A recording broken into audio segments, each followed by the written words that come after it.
જે 5 મિનિટ છે આપણે સરસ કીર્તન કરીએ.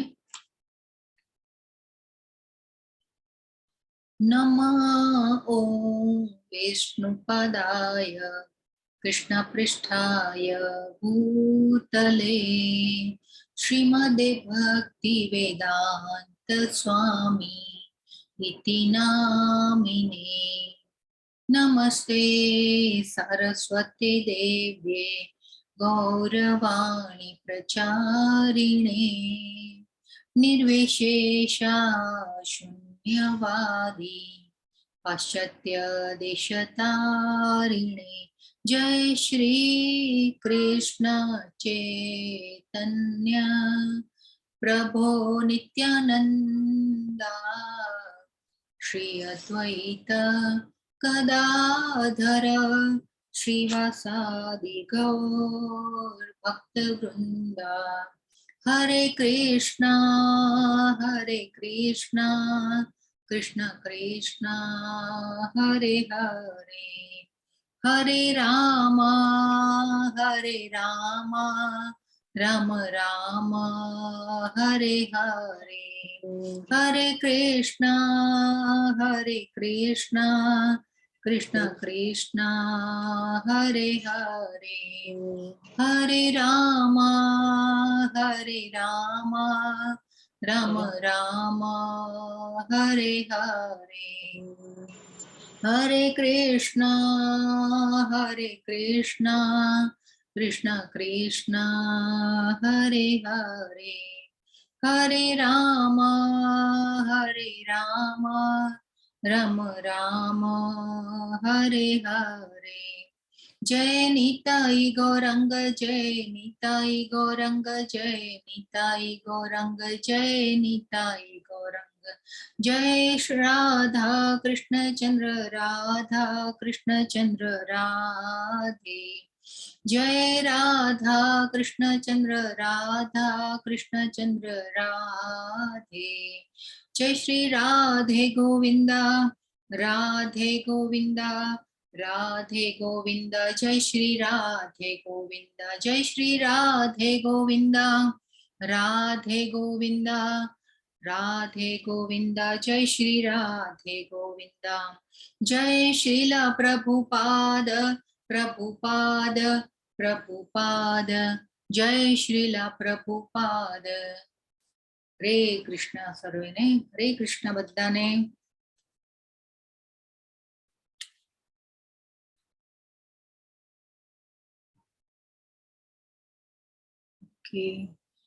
हरे कृष्ण अल्पा माता जी, दक्षा पंचाल माता जी, गोल्डी भाई सोनी प्रभु. हरे कृष्ण हरे कृष्ण हरे कृष्ण हरे कृष्ण बधाने.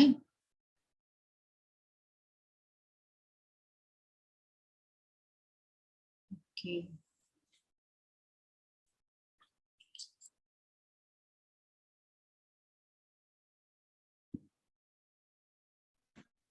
तो આમાંથી આપણે લાસ્ટ ટાઈમ કોણ કોણ નતું લાસ્ટ ટ્યુઝડે ને વેનસડે?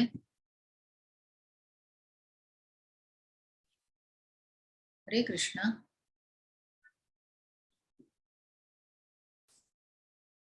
લાસ્ટ ટ્યુઝડે વેનસડે ક્લાસમાં કોણ હતું નહીં એટલે આપણે આઈ થિંક આજે તુલસીજીની ને બધી સ્લાઇડ છે આપણે લેવી કે ન લેવી એના માટે આપણે ખાસ હું પૂછી રહી છું. નહીં તો પછી આપણે આગળ જઈએ બીજા અધ્યાય ઉપર. હું નથી માતાજી. अच्छा ओके.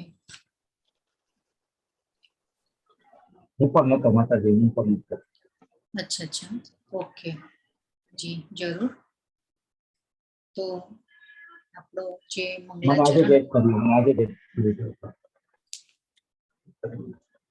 મંગલાચરણથી સ્ટાર્ટ કરીએ.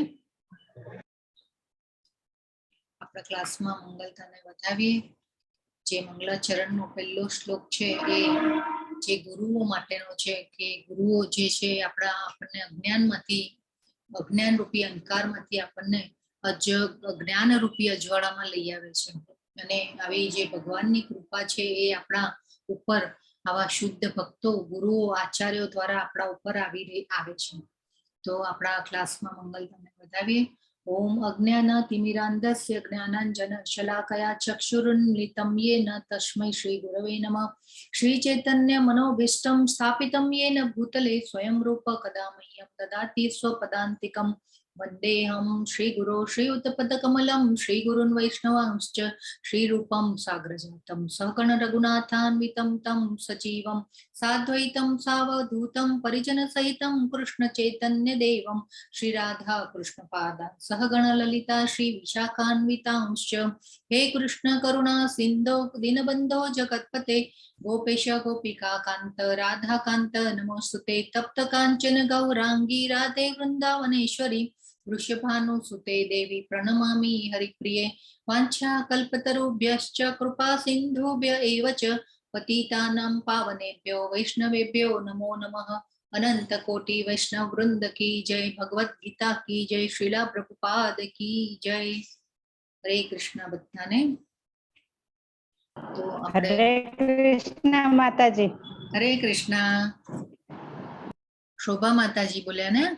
હા હા શોભા માતાજી, ખૂબ સુંદર, તમે આવી ગયા. Yes. હા, મને આજે મનદીપ પ્રભુજીએ આ ગ્રુપમાં એડ કરી. હા બરાબર છે, ખૂબ સરસ. તો આજે આપણે 8:30 થયા છે, સ્ટાર્ટ કરીએ. તો જે આપણે મંગળ અને બુધવારે લાસ્ટ જે આપણી સ્ટાર્ટિંગ થયું એમાં હજી ઘણા પાર્ટિસિપન્ટ્સ નહોતા, તો આપણે સમજવાનું છે. હરે કૃષ્ણ. તમારો અવાજ નહોતો આવી રહ્યો પ્રભુ. તમે કઈ બોલ્યા પણ કઈ પ્રશ્ન હતો? ના જી, હું જસ્ટ હરે કૃષ્ણ કહેતો હતો. અચ્છા અચ્છા જી. હરે મારા વાઇફ કૃષ્ણ જોઈન થાય છે હમણાં. જી પ્રભુ. હા હરે કૃષ્ણ માતાજી. હરે કૃષ્ણ. હરે કૃષ્ણ બધાને. હરે કૃષ્ણ. તો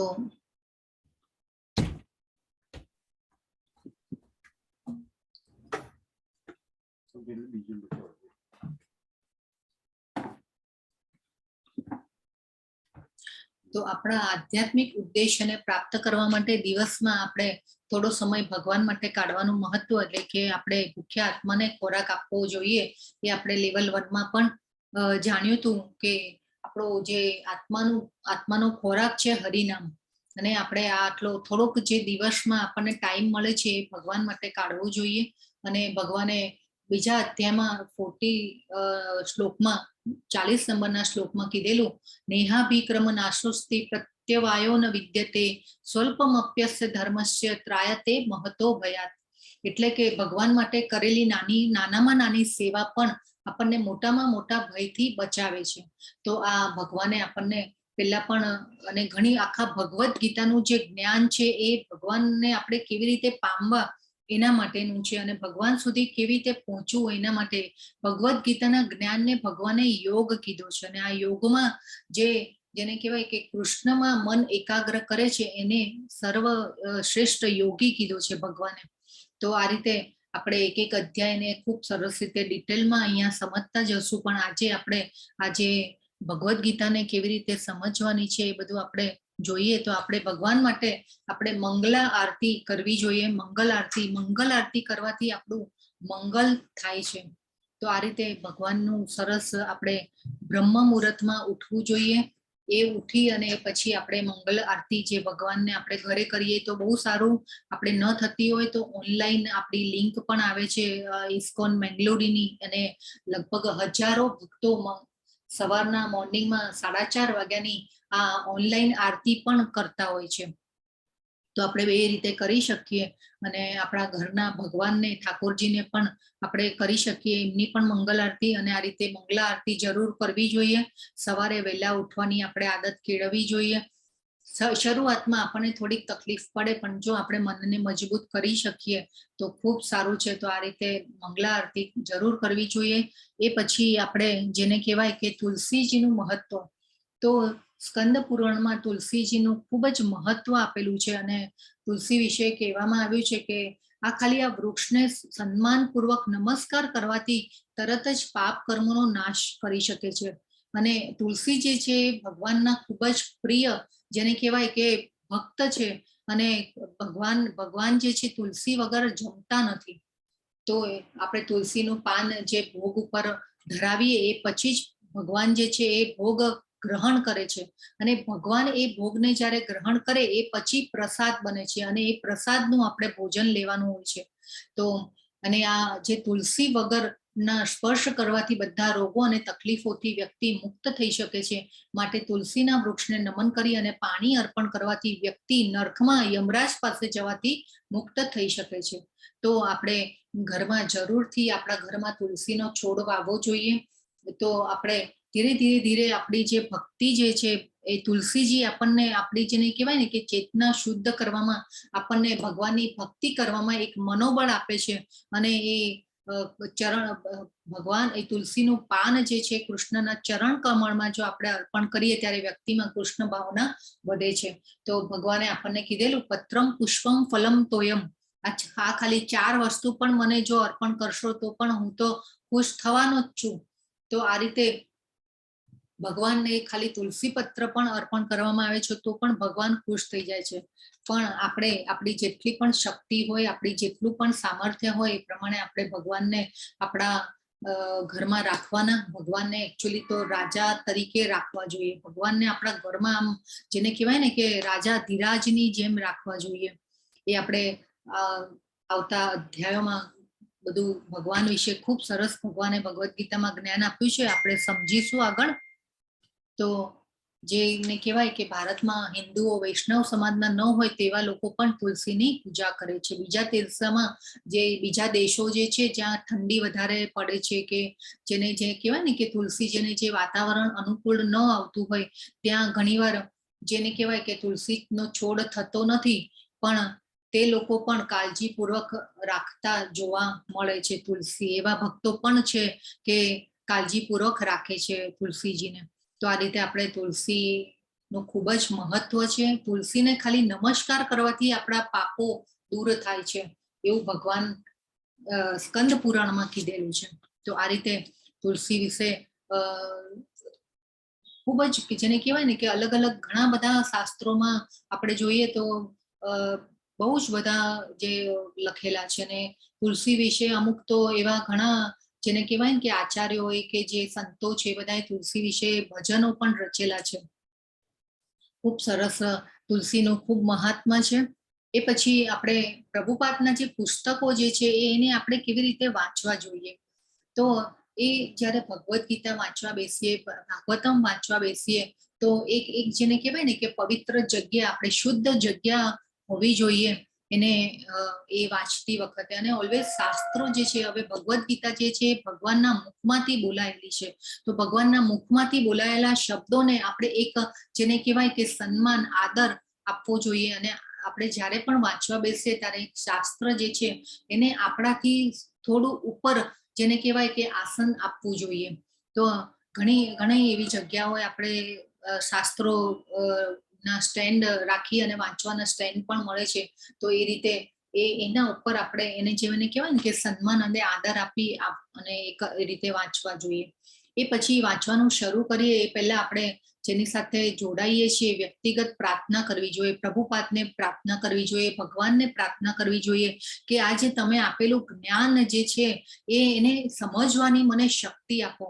તો આ રીતે અને શીલા પ્રભુપાદને પણ જ્યારે એને કહેવાય કે આપણે જ્યારે પણ બેસીએ મંગલાચરણ પણ કરવું જોઈએ. મંગલાચરણ કરી અને પછી વાંચવાની શરૂઆત કરવી જોઈએ, ભગવાનને પ્રાર્થના કરવી જોઈએ, ગુરુઓને આચાર્યોને યાદ કરી અને પછી વાંચવાની શરૂઆત કરવી જોઈએ.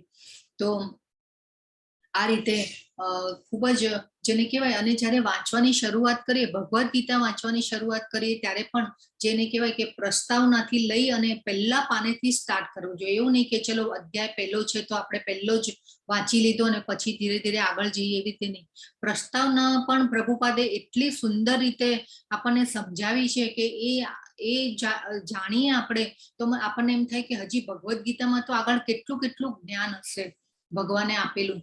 તો આ રીતે આપણે જેને કહેવાય કે વાંચવાની શરૂઆત પહેલા પાનાથી કરવું જોઈએ, પ્રસ્તાવનાથી ચાલુ કરી અને પછી છેક સુધી વાંચવું જોઈએ.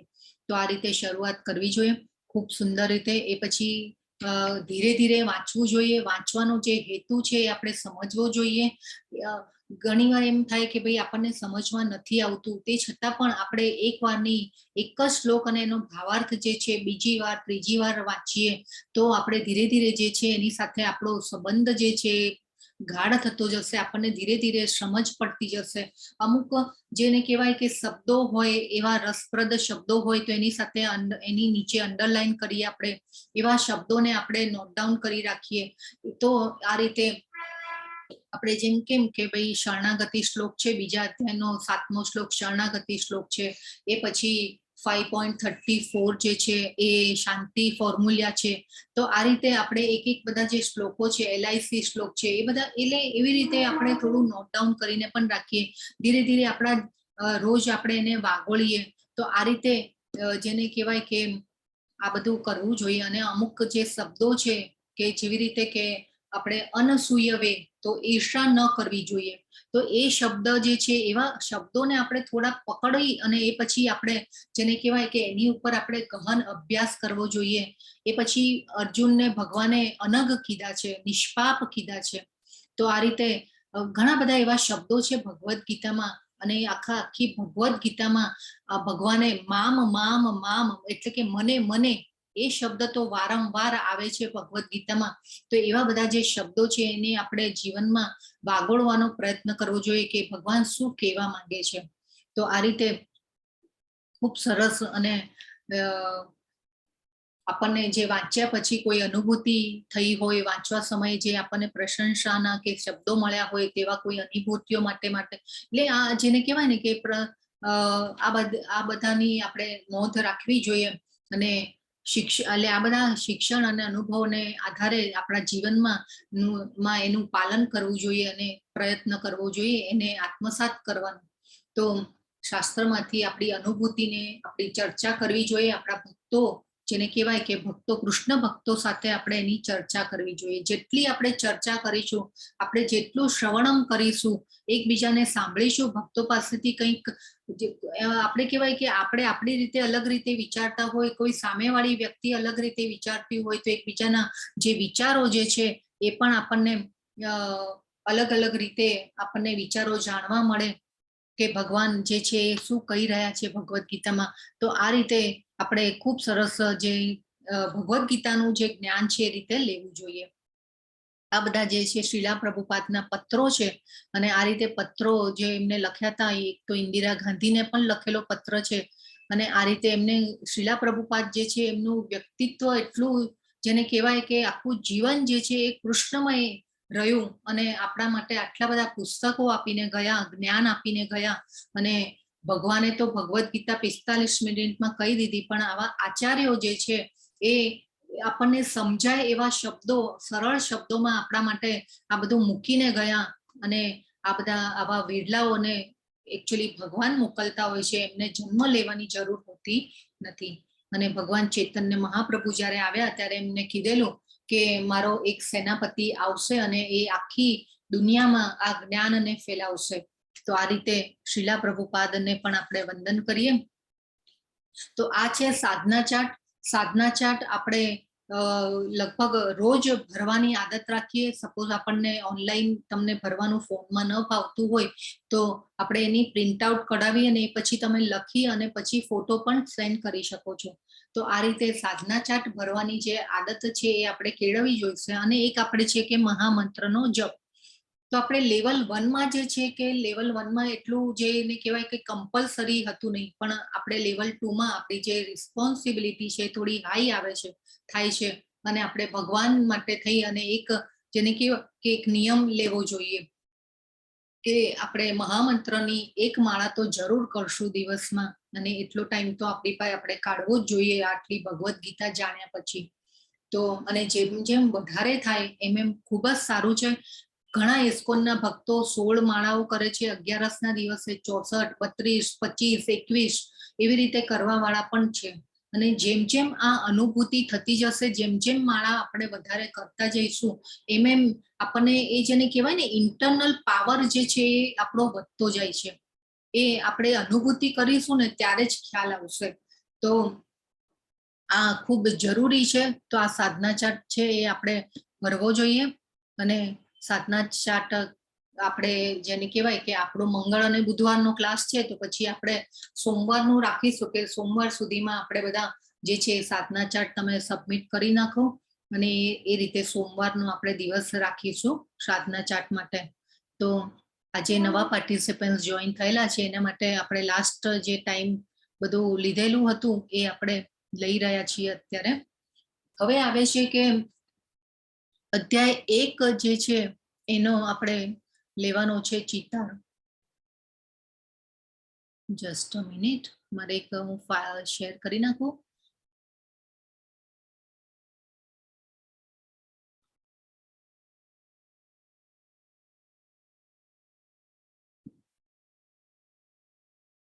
તો આજે જે આપણો અધ્યાય છે અધ્યાય 2 આવે છે કે ગીતાનો સાર. ગીતાનો સાર એટલે આપણે પ્રભુપાદે ગીતાનો સાર નામ આપ્યું છે આ અધ્યાયનું, બીજા અધ્યાયનું.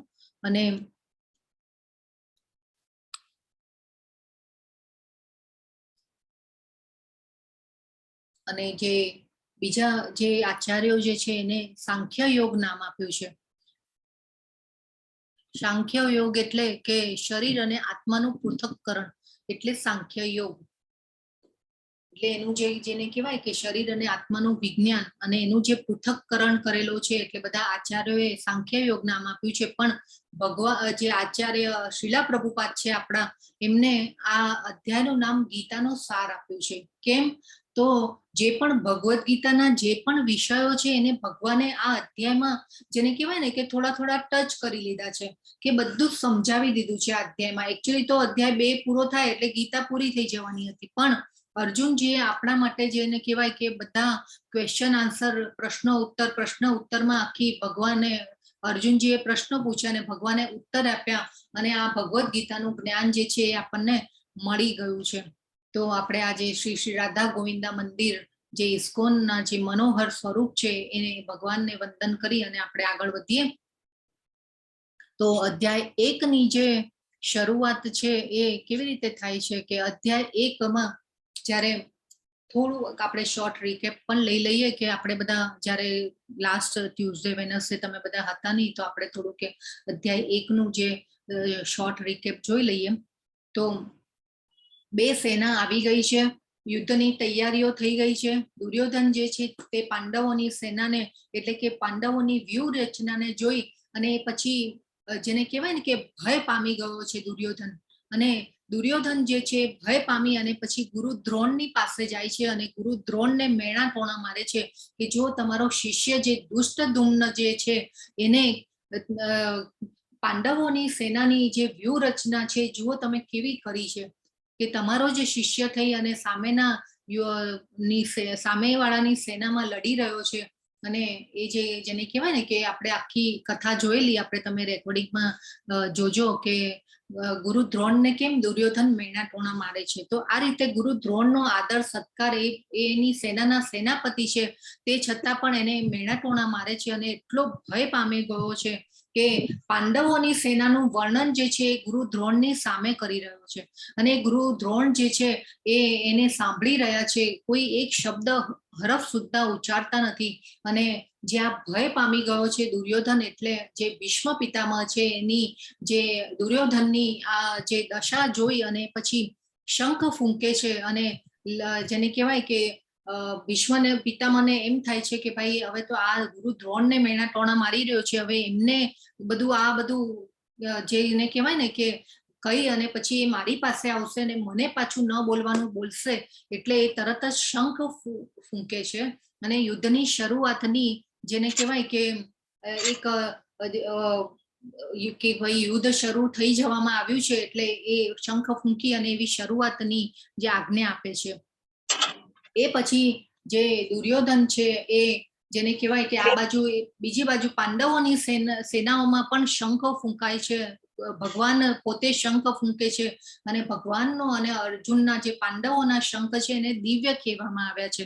અને આ રીતે બે બાજુ શંખ ફૂંકાય છે, એ પછી નગારા તુરાઈ ને બધાનો જે અવાજ અને ઘોંઘાટ થઈ જાય છે, અને કુરુક્ષેત્રના મેદાનમાં જે ઘોંઘાટ અને જે વાતાવરણ સર્જાયું છે એના લીધે થઈ અને હવે જે અર્જુનજી જે છે થોડા હવે મૂંઝવણમાં આવવા લાગ્યા છે. ભગવાને એમને યોગ માયામાં નાખ્યા છે, કેમ કે હવે ગીતા કહેવાની હતી. હવે આ બધી ભગવાનની લીલાઓ જે છે એ શરૂઆત થાય છે, અને અર્જુનજી જે છે એ ભગવાનને મિત્ર અને સખા રૂપે ઓર્ડર કરે છે, ભગવાનને અચ્યુત કહીને બોલાવે છે, અને ઓર્ડર કરે છે કે તમે જે બે સેનાની વચ્ચે રથને લઈ જાઓ, અને એ પછી આગળ જે થાય છે. તો અચ્યુત કેમ કીધા છે ભગવાનને? હરે કૃષ્ણ. કોણ કહેશે અચ્યુત કેમ કીધા છે ભગવાનને અર્જુનજીએ? યસ અજય, અજય પ્રભુ, યસ બોલો. ભક્તો ત્યારે બોલાવે ત્યારે અચૂક પહોંચી જાય છે હેલ્પ કરવા માટે, એટલા માટે. તમારો અવાજ નથી આવી રહ્યો પ્રભુ બરાબર. એટલે ભક્તની હેલ્પ કરવા અચૂક પહોંચી જાય છે, એટલા માટે. યસ યસ, ખૂબ સરસ પ્રભુ, યસ ખૂબ સરસ. તો ભગવાન જે છે એ ભક્તની હેલ્પ કરવા માટે આવ્યા છે. અહીંયા ભગવાને અર્જુનજીનો સારથી બન્યા છે, અર્જુનજીના સારથી બન્યા છે, ભક્તની સેવા કરવા માટે આવ્યા છે. અને ભક્તની સેવા કરવામાં પણ ભગવાનને ખૂબ આનંદ આવતો હોય છે. જ્યારે ભક્ત એમને આજ્ઞા આપનાર બને અને એવા સ્ટેજ ઉપર પહોંચે ત્યારે ભગવાનને ખૂબ આનંદ આવતો હોય છે. અને અહીંયા તો ભગવાને પણ અર્જુનને મોટો કર્યો છે. એકચ્યુઅલી તો યુદ્ધ ભગવાન માટે પણ જેને કહેવાય કે આંખના પલકારાનું કામ હતું. યુદ્ધ કે કૌરવોને સબક શીખવાડવો હોત તો એ કોઈ પણ રીતે કરી શકત, પણ અહીંયા ભક્તને અર્જુનજીને ભગવાને મોટા કર્યા છે. અને અર્જુનજીને યશ અપાવવાનો હતો કે ભાઈ અર્જુને યુદ્ધ લડ્યું, અર્જુન જીત્યો. એટલે આ રીતે તો ભગવાન જે છે આ રીતે શંખ ફૂંકાય છે, વચ્ચે રથ આવે છે. રથને જેને કહેવાય કે ભગવાને ભીષ્મ પિતામહ ને ગુરુ દ્રોણની સામે જ ઉભો રાખે છે. જો ગુરુ દ્રોણ અને ભીષ્મની સામે જ ઉભો રાખે તો અર્જુનજી જે છે કે એ મૂંઝવણમાં મુકાય કે આ ગુરુઓને મારા દાદાઓની સામે અને મારા સગાવાલાઓની સામે હું કેવી રીતે યુદ્ધ લડ્યું. જો દુર્યોધનની સામે ઉભો રાખ્યો હોત તો આ અર્જુનજી મૂંઝાણા ન હોત. પણ અહીંયા તો ભગવાન જે છે એ ભગવાને ગીતા કહેવાની હતી, ભગવદ ગીતા. કેમ કે અહીંયા શું થયું કે 5000 વર્ષ પહેલા જયારે ભગવાનને થયું કે હવે તો મારો અહીંયા ધરાતલ ઉપરથી જવાનો ટાઈમ આવી ગયો છે, કાળ ક્રમે પરંપરા તૂટી ગઈ હતી. ભગવદ ગીતાનું જે જ્ઞાન ભગવાને આપેલું હતું, સૂર્ય ભગવાનને, પછી મનુને, પછી ઈશ્વાકુને, અને એ પ્રમાણે રાજર્ષિઓને બધાને આપેલું હતું, પણ એ પરંપરા જે છે એ તૂટી ગઈ હતી. અને અહીંયા ભગવાનને ગીતા કહેવાની હતી કે હું જઈશ પછી આ જે સમાજમાં કાયદો વ્યવસ્થા જળવાય અને જેને કહેવાય ને કે આતતાઈઓ ન પેદા થાય, તો એના માટે ભગવાને ગીતા કહેવાની હતી. એટલા માટે ભગવાનને અર્જુનને યોગમાયામાં નાખ્યા, અને યોગમાયામાં દ્વારા ભગવાન જે અર્જુનજી જે છે એ મૂંઝવણમાં મુકાણા છે. અને ત્યાં સામે જોઈ અને સગાવાલાઓને જોઈ અને બધાને જેને કહેવાય ને કે બધાને જોઈ અને એમને એમ થાય છે કે ભાઈ હવે આ બધાની સામે હું લડીશ કેવી રીતે. તો ન લડવાના કારણો પણ આપેલા હતા. હરે કૃષ્ણ. કયા કયા હતા કારણો ન લડવાના કારણોમાં? આમાં લખેલા પણ છે. યસ. પરિવારનો વિનાશ, પાપની પ્રતિક્રિયાનો ડર, અનિશ્ચિતતા. યસ, ખૂબ સરસ. મોહ હતો. હા, સગાવાલા છે, ગુરુજી છે, માયા હતી, મોહ હતો. યસ રાજેશ્વરી, યસ, કૌટુંબિક પરંપરાઓ. તો આપણે પરંપરાઓ હતી. યસ, ખૂબ સરસ. આનંદ આપણે નહોતો. હા, તો આ બધા ન લડવાના કારણો આપે છે. અને આ રીતે ભગવાન કરુણાનો જવાબ માં હવે આજે આ ન લડવાના કારણોના જવાબો જે છે એ ભગવાન બીજા અધ્યાયમાં આપે છે. તો આપણે બીજા અધ્યાયની રૂપરેખા જોઈએ, અને જેને કહેવાય કે અર્જુન જે છે બધાને જોઈ અને જેને કહેવાય કે રથમાં બેસી જાય છે, અને ગાંડીવ એમને સરી પડે છે, એમના મુખ જે સુકાઈ રહ્યું છે, અને આ રીતે જેને કહેવાય ને કે એમને કંપ પણ થઈ રહ્યો છે. રોમાંચ, હર્ષ, કંપ બધું એમને થઈ રહી છે. એમને ઇન્દ્રિયો સુકવી, એમની જે ઇન્દ્રિયો છે એ સુકાઈ રહી છે. તો આ રીતે અર્જુનજી જે છે ન લડવાના કારણો આપી અને યુદ્ધ લડવા માટે ના પાડે છે. તો આ જે એક પહેલા અધ્યાયનો આ સાર જે શોર્ટ રિકેપ હતો. બીજો અધ્યાય જે છે તો એમાં અર્જુનજી જે કર્તવ્ય કરવાની જવાબદારી લેવાને બદલે કર્તવ્ય કરવાની અનિચ્છાનો અનુચિત બચાવ કરે છે. તો અર્જુનજી તો ક્ષત્રિય હતા અને ક્ષત્રિય એ વખતે વૈદિક કાળમાં એવું હતું કે જે ક્ષત્રિયો હોય ને એ કોઈ બીજો વ્યવસાય અપનાવી ન શકે એને. અને ક્ષત્રિયોને એ પણ હતું કે કોઈ યુદ્ધ માટે લલકારે અથવા તો દ્યુત એટલે કે જેને કહેવાય ને આપણે જુગાર રમવા માટે લલકારે તો એ ક્ષત્રિય ના ન પાડી શકે એવો એમને અધિકાર આપેલો હતો. તો આજે પાંડવો આપણને એમ વિચાર આવે કે ભાઈ પાંડવો આ જે દ્યુત જે છે એ રમ્યા જ કેમ, જુગાર ખેલ્યા જ કેમ, એવું આપણને કોઈક વાર વિચાર આવે. પરંતુ એ વૈદિક કાળમાં એવું હતું કે જ્યારે ક્ષત્રિય હોય એ ના ન પાડી શકે આ વસ્તુ માટે કોઈ લલકારે ત્યારે.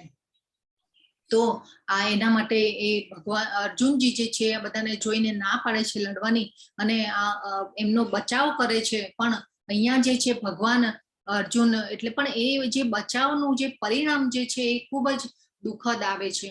તો એમનું મન જે છે એ દુઃખથી છલકાઈ જાય છે અને અર્જુન ના પાડે છે. તો આ જે ભગવદ્ ગીતાનો આ બીજો અધ્યાય જે છે અર્જુન ન લડવાની ના પાડે છે અને કારણો આપે છે. એટલા માટે આ બીજો અધ્યાય જે છે ભગવાન ખૂબ સરસ જે ન લડવાના કારણો છે એના જવાબો આપે છે ભગવાન. તો ભગવાન જે છે બીજો અધ્યાયનો જે સાર છે એમાં 1 થી 10 શ્લોક જે છે એમાં ભગવાન જે 1 થી 6 શ્લોકમાં ભગવાન હજી છે ને એમની વાટાઘાટો બધી ચાલતી હોય છે. ભગવાન અર્જુનજીને સમજાવી રહ્યા હોય છે. એ પછી 11 થી 30 શ્લોકમાં જેને કહેવાય કે ભગવાન જે છે કરુણાનો જવાબ આપે છે અને આત્માનું ગુણાતીત જ્ઞાન આપે છે. અને 31 થી 37 શ્લોકમાં ભગવાન આનંદ નથી અને કર્મ એટલે કે ફરજ નિભાવવા માટેની જેને કહેવાય કે અર્જુનજીને જ્ઞાન આપે છે. એ પછી 38 અને 39માં શ્લોકમાં ભગવાન કહે છે કે સકામ કર્મ, ભૌતિક ઉપભોગ અને નિષ્કામ કર્મયોગ એટલે કે ફળની ઈચ્છા રાખ્યા વગરના કર્મો માટેનું જ્ઞાન આપે છે. એ પછી 40 થી 53 શ્લોકમાં ભગવાન બુદ્ધિયોગ સમજાવે છે એટલે કે દ્રઢ સંકલ્પયુક્ત બુદ્ધિ કેવી રીતે થઈ શકે અને આપણે ભગવાનમાં મન કેવી રીતે એકાગ્ર કરવું એ એટલે કે બુદ્ધિયોગ સમજાવે છે. અને 54માં શ્લોકમાં અર્જુનજી પૂછે છે કે આત્મજ્ઞાની મનુષ્યને કેવી રીતે ઓળખી શકાય. એટલા માટે ભગવાન 55 થી 72માં શ્લોકમાં ભગવાન આત્મજ્ઞાની વ્યક્તિના ગુણો અને ચેતનાને સમજાવે છે. તો આ રીતે જે આખો અધ્યાય 2 જે છે એ ભગવાન પ્રભુપાદે ગીતાનો સાર નામ આપ્યું છે. તો ભગવાન જે છે આ અધ્યાયમાં જેને કહેવાય કે કરુણાના જવાબ આપે છે, આનંદથી એટલે બધા જવાબો તો આપે છે પણ આત્માનું ગુણાતીત જ્ઞાન આપે છે. એ પછી ભગવાન બુદ્ધિયોગ સમજાવે છે, કર્મયોગ સમજાવે છે, સકામ કર્મ અને નિષ્કામ કર્મ એ આખી જે સમજૂતી જે છે એ ભગવાન આ અધ્યાયમાં આપે છે. એ પછી આવે છે કે ખામીયુક્ત દ્રષ્ટિનું પરિણામ. તો આપણે જ્યારે અર્જુનજી પહેલા અધ્યાયના 43માં શ્લોકમાં કહે છે કે હે પ્રજાના પાલનહાર કૃષ્ણ, મેં ગુરુ શિષ્ય પરંપરા દ્વારા સાંભળ્યું છે કે જે લોકો કુળ ધર્મનો નાશ કરે છે તેઓ સદા નરકમાં વાસ કરે છે. તો એવું હવે અર્જુન જે છે એ જેને કહેવાય ને કે એમના પોતાના અનુભવો દ્વારા નહીં પણ અહીંયા કેવું કે છે કે મેં ગુરુ શિષ્ય પરંપરા દ્વારા સાંભળ્યું છે કે લોકો કુળ ધર્મનો નાશ કરે છે તેઓ સદા નરકમાં વાસ કરે છે. તો આ રીતે વાસ્તવિક જ્ઞાન આપણે પ્રાપ્ત કરવું હોય તો આપણે ગુરુ પાસે જવું જોઈએ. હવે આપણને પણ જીવનમાં મુશ્કેલી આવે કે કંઈ આવે તો આપણે પહેલા કોનું શરણ લઈએ? એક તો ભગવાનનું શરણ લઈએ અથવા તો આપણી પાસે આપણને કોઈ ગુરુમાં આપણને વિશ્વાસ હોય, ટ્રસ્ટ હોય તો આપણે એમને પૂછપરછ કરીએ કે ભાઈ મારે શું કરવું જોઈએ. તો આ રીતે આપણે ગુરુ કરવા જે છે એ ખૂબ મહત્વનું છે કે આ જે અર્જુનજી જે કહે છે એમાં ગુરુ શિષ્ય પરંપરાનું ખૂબ મહત્વ આપણે આમાંથી બોધપાઠ લેવો જોઈએ કે વાસ્તવિક જ્ઞાન જો પ્રાપ્ત કરવું હશે તો આપણે એની સાચી રીત છે કે ગુરુ પાસે જવું જોઈએ. નહીં તો પછી આપણે શું થાય કે ભાઈ આપણે ભૌતિક દ્રષ્ટિથી આપણે વિચારતા હોઈએ, આપણી જે વિચાર શક્તિ છે એ ભૌતિક હોય એટલે ભૌતિક દ્રષ્ટિ હંમેશા અજ્ઞાનથી ભરેલી છે. તો આ રીતે આપણે જેને કહેવાય કે ખામીયુક્ત દ્રષ્ટિ એટલે કે આપણે આ અજ્ઞાનમાં જે હોઈએ છીએ અને પછી આપણે પૂર્વ ધારણાઓ ઘણીવાર બાંધી લેતા હોઈએ છીએ. કેવી રીતે કે ભાઈ આપણે શાસ્ત્રોનું વાંચન ન કર્યું હોય કે શાસ્ત્રોમાં શું લખ્યું છે એ આપણને ખ્યાલ ન આવે, તો આ રીતે આપણે જેને કહેવાય ને કે આપણી અજ્ઞાનમાં હોઈએ એટલે આપણે બધી પૂર્વ ધારણાઓ બાંધી લેતા હોઈએ. આપણે ઘણીવાર આપણે મનુષ્યો પણ જ્યારે ઘણીવાર ઘણા વ્યક્તિઓને જોઈએ તો એના માટે આપણે અનુમાનો બાંધી લેતા હોઈએ છીએ કે ભાઈ આ વ્યક્તિ આવો હશે, આ વ્યક્તિનો સ્વભાવ આવો હશે, પરંતુ આપણે જ્યારે એના વિશે અને ઘણીવાર એવા જજમેન્ટ પણ આપી દેતા હોઈએ આપણે લોકોને કે ભાઈ આ વ્યક્તિ તો આવો છે તેવો છે આ રીતે. તો આપણે શું કરવું જોઈએ કે આપણે એની જ્યારે એ વ્યક્તિની જેમ જેમ આપણે નજીક જઈએ એના ગુણોને આપણે પરિચય કરીએ ત્યારે આપણને ખ્યાલ આવે કે નહીં ભાઈ આમનો તો સંગ કરવા જેવો છે, કે આ રીતે આપણે એની સાથે રહેવામાં આપણું પણ ભલું થશે. તો આ રીતે આપણે એ પછી વિચારીએ.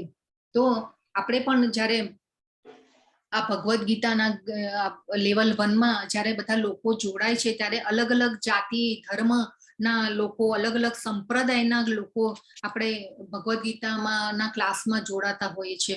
તો ઘણીવાર ઘણાને કેવી કે આપણે પૂર્વ ધારણાઓ, આપણે ઘણીવાર સિરિયલોનું પણ આપણને જ્ઞાન લઈને આપણે આવતા હોય બધા, તો અલગ અલગ જણા જેવી રીતે ક્વેશ્ચન પૂછતા હોય. હવે ધારો કે દેવી દેવતાઓની પૂજા કરવી જોઈએ કે નહીં, એ તો ખાસ લગભગ જેને કહેવાય ને કે બધા જ બેચમાં આ ક્વેશ્ચન આવતો હોય છે ભગવદ્ ગીતાને જાણીને. તો હવે આ જે છે એ આપણે જેને કહેવાય ને કે આપણે આ એક અજ્ઞાન છે, પણ ભગવાને શું કીધું કે જે દેવી દેવતાઓની આપણે પૂજા કરીએ છીએ પણ અલ્ટિમેટલી તો આપણે જેને કહેવાય કે ભગવાને કીધું કે અવિધિ પૂર્વકની હોય છે. આપણે આગળ શ્લોકમાં પણ ભગવાને જણાવ્યું છે આપણને કે આપણે જે દેવી દેવતાઓની પૂજા કરીએ છીએ એ પણ અવિધિ પૂર્વકની હોય છે. તો આપણે જેને કહેવાય કે ઝાડના મૂળમાં પાણી આપવાનું છે, તો ઝાડના મૂળમાં પાણી આપીશું તો એના જેને કહેવાય કે ડાળીઓ, પાંદડા, ફળ, ફૂલ જે પણ હોય એને પોષણ મળવાનું જ છે. તો આ રીતે આપણે ખોરાક જે છે કે પેટને આપવાનો છે. આપણે અલગ અલગ અંગોને થોડી ખોરાક આપીએ છીએ, આપણે હાથને અલગ ખવડાવીએ છીએ, આંખોને અલગ ખવડાવીએ છીએ નહીં, આપણે મોંથી ખાઈએ છીએ અને પેટને મળે છે. તો આ રીતે આપણે ભગવાનને એટલે આપણે આ જે બધી પૂર્વ ધારણાઓ બાંધી લઈએ છીએ આપણે, અને આ રીતે આપણે શાસ્ત્રો વાંચ્યા વગર આપણું જે જ્ઞાન જે છે એ આપણે ઘણીવાર સિરિયલોમાં જોવેલું પણ હોય છે. તો આપણે ઘણીવાર એવા ઘણા ક્વેશ્ચન આવતા હોય છે. તો આ ખાસ જરૂરી છે કે આપણે જ્યારે ગુરુ કરીએ તો જે પ્રમાણભૂત ગુરુ દ્વારા આપણને જે જ્ઞાન મળે છે તો એ આપણે અજ્ઞાનમાંથી બહાર આવીએ છીએ, અને એ અજ્ઞાનમાંથી બહાર આવવું ખૂબ જ જરૂરી છે. અને આપણે જે આ ગુરુ શિષ્ય પરંપરા દ્વારા આ બધું જે જ્ઞાન લઈ રહ્યા છે એ મૂળભૂત જ્ઞાન છે, જે શ્રીલા પ્રભુપાદના આધારે કેમ આપણે આ ભગવદ્ ગીતાનો કોર્સ જે છે આપણે લઈ રહ્યા છીએ કે આ જે મૂળભૂત શિષ્ય પરંપરા દ્વારા આવેલું છે, અને એ આપણને અજ્ઞાનમાંથી બહાર લાવે છે કે આપણે ખોટી અંધશ્રદ્ધાઓમાં ન જઈએ આગળ. અને એ રીતે તો આપણે જેને કહેવાય કે આત્મ ઓળખ દ્રષ્ટિ સામાન્ય રીતે એક જ પ્રકારની ઓળખને અનુસરે છે. તો જેને આવું જે અજ્ઞાનમાંથી બહાર આવેલા ભક્તો છે કે જે જ્ઞાની ભક્તો છે એ કેવું કે ભાઈ જેને કહેવાય કે આપણે શરીર નથી આત્મા છીએ એ બધું જાણવું પણ જરૂરી છે ને. આ બધું અજ્ઞાન છે આપણું કે આપણે જાણેલું નથી હોતા. આપણે ભગવદ્ ગીતાને સમજી, આપણે ભાગવતમ અત્યારે તો હવે ક્લાસ પણ ચાલી રહ્યા છે ને આપણે જોઈએ છીએ. તો આ બધું એ કેવું કે આપણને અજ્ઞાનમાંથી બહાર લાવવાની વસ્તુ છે આ બધું જે શાસ્ત્રોનું જ્ઞાન છે. તો આપણે આ રીતે આપણે પૂર્વ ધારણાઓ ન બાંધવી જોઈએ. આપણે જેને કહેવાય ને કે શાસ્ત્રોની જે જ્ઞાન છે એના શંકા વગર આપણે અપનાવવું જોઈએ, સ્વીકારવું જોઈએ. એ પછી પહેલો જે શ્લોક છે તો 1 થી 3 શ્લોકમાં ભગવાન કહે છે કે અર્જુનને સાંભળી રહ્યા છે ને સમજાવી રહ્યા છે કે ભાઈ આવી મલિનતા તારામાં ક્યાંથી આવી, એવું ભગવાન કહી રહ્યા છે કે જીવનનું મૂલ્ય જાણનાર મનુષ્ય માટે તે લેશ માત્ર યોગ્ય નથી અને તેનાથી અપયશની પ્રાપ્તિ થાય છે. ભગવાન કીધું અર્જુનજીને સમજાવે છે. એ પછી ભગવાન કહે છે કે હૃદયની દુર્બળતાનો ત્યાગ કર અને ઊભો થા. અને આ જે કહેવાય કે ભગવાન હજી સમજાવે છે જો એમને કે ભાઈ અર્જુનજીને કે જ્યાં સુધી શરણો નથી સ્વીકારતા ત્યાં સુધી હજી પણ સમજાવટ ચાલે છે. 2.6 એટલે કે 6 શ્લોક સુધી સમજાવટ ચાલે છે કે ભાઈ તું ઊભો થા અને લડ, ઊભો થા અને લડ, કે આવી મલિનતા તારામાં ક્યાંથી આવી. તો 4 થી 6 શ્લોકમાં ભગવાને કહે છે કે હવે ભગવાનને કહે છે અર્જુનજી કે જેઓ મારા ગુરુજનો છે એવા મહાપુરુષોને હણીને જીવવા કરતા ભીખ માગીને જીવવું વધારે સારું છે, ભગવાનને કહે છે.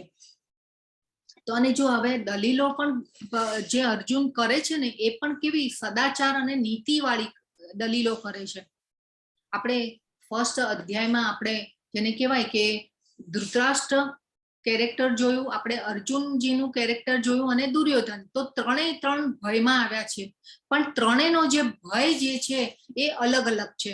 તો ધૃતરાષ્ટ્રનો જે ભય જે છે એ જેને કહેવાય કે એમના પુત્રો જીતશે કે નહીં, એમને કોઈ બીજી પડી જ નથી કે આ જે વિનાશ થવાનો છે, કે જે આ પશુઓ પણ આટલા હણાશે, જેને કહેવાય કે હાથીઓ, ઘોડાઓ, એ બધા પણ પશુઓની પણ હત્યાઓ થવાની છે, આટલા લોકોની હત્યા થવાની છે, એ એમને જેને કહેવાય કે એવું વિચાર જ નથી.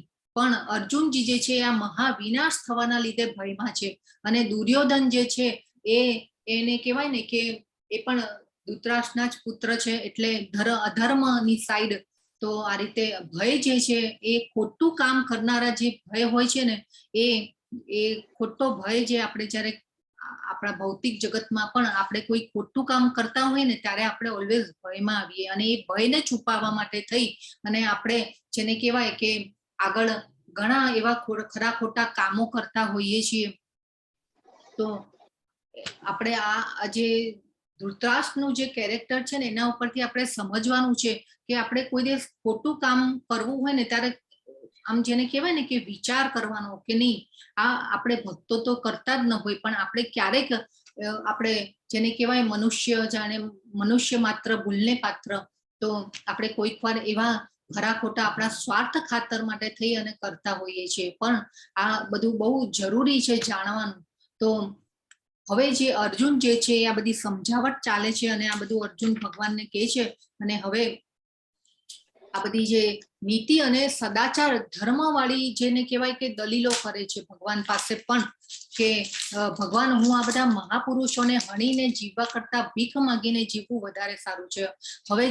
હવે એક જેને કહેવાય કે અર્જુનજીને અહીંયા ક્વોલિટી બતાવી છે કે હું ભીખ માગીને પણ જીવી લઈશ. તો એમની આ ઇન્દ્રિયો ઉપરનો કંટ્રોલ પણ બતાવે છે કે એ ઇન્દ્રિયો પર કેટલા કંટ્રોલ કરવા વાળા જેને કહેવાય કે ફોકસ્ડ હશે, કે આવું કહી શકે કે હું ભીખ માગીને જીવી લઈશ. અને પાછા આવા મહા ગુરુજનોને હું હણી અને હું કેવી રીતે હણી શકીશ. અને ભગવાનને એમ પણ કહે છે કે તમે તમારા ગુરુ જે સાંદીપની મુનિ છે, ઋષિ છે, એમને પણ તમે આ રીતે કહી શકો, કોઈ વાકયુદ્ધ એમની સાથે કરી શકો, એમની સાથે તમે યુદ્ધ લડી શકો.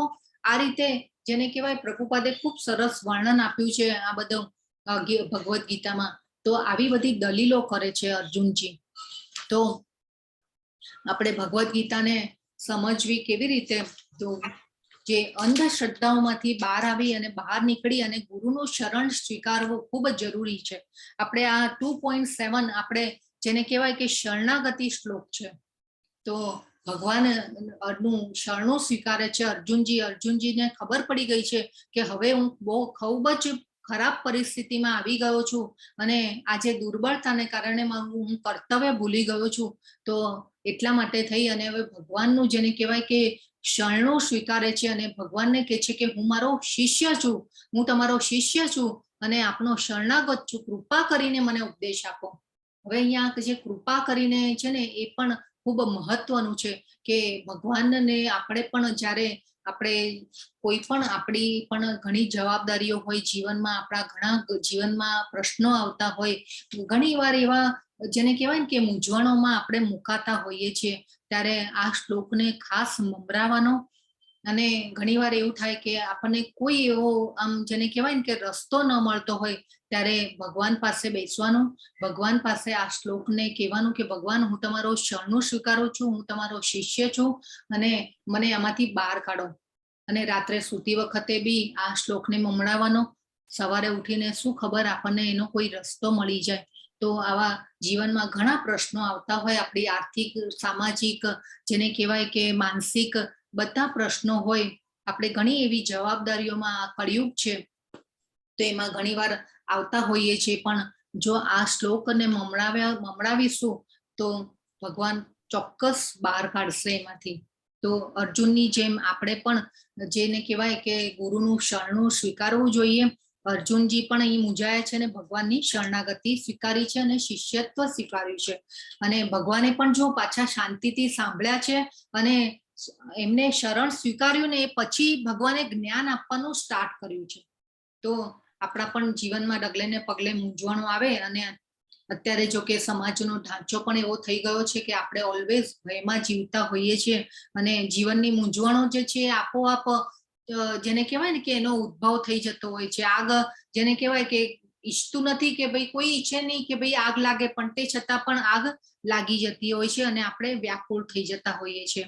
તો આ રીતે આપણે પણ ગુરુનું શરણ સ્વીકારવું જોઈએ. ભગવાનનું તો શરણનું સ્વીકારવાનું જ છે આપણે, અને એમની ભક્તિ સેવામાં આપણે કરવાની જ છે. તો આપણે ભગવાનમાં મન એકાગ્ર થશે, આપણે ભગવાનનો ગાઢ આપણી સાથે ભગવાનની સાથેનો આપણો સંબંધ જે છે એ ગાઢ થશે.